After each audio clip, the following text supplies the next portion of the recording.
بسم اللہ الرحمن الرحیم والشمس وضحاها۔ الحمدللہ، آج سے سورۃ الشمس کا آغاز کیا جا رہا ہے۔ یہ مکی سورہ ہے اور اس میں 15 آیات ہیں۔ ترتیب نزولی کے اعتبار سے اس کا شمار نمبر 26 ہے، جبکہ ترتیب مصحف کے لحاظ سے یہ 91 یعنی 91 نمبر پر ہے۔ تو شروع کرتے ہیں اللہ کے نام سے جو نہایت مہربان ہمیشہ رحم فرمانے والا ہے۔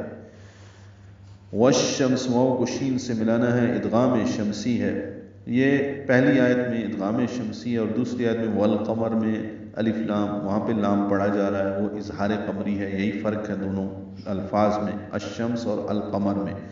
الف لام دونوں میں ہیں۔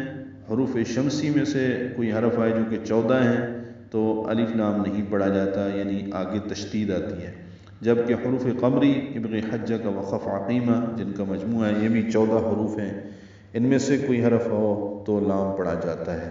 تو یہاں پہ والشمس ہے، واو کو شین سے ملائیں گے، شین کو میم سے ملائیں گے، سین کو جلدی پڑھیں گے۔ وضحاها میں واو ضاد الگ ہیں، ضاد پر ہے، موٹا پڑھیں گے ضاد کو، ہا وسط حلق سے ادا کریں گے اور ہا اقصی حلق سے ادا کریں گے، دونوں میں فرق کرنا چاہیے۔ وضحاها، وضحاها یہ غلط ہے، وضحاها، سورج کی قسم اور اس کی دھوپ کی۔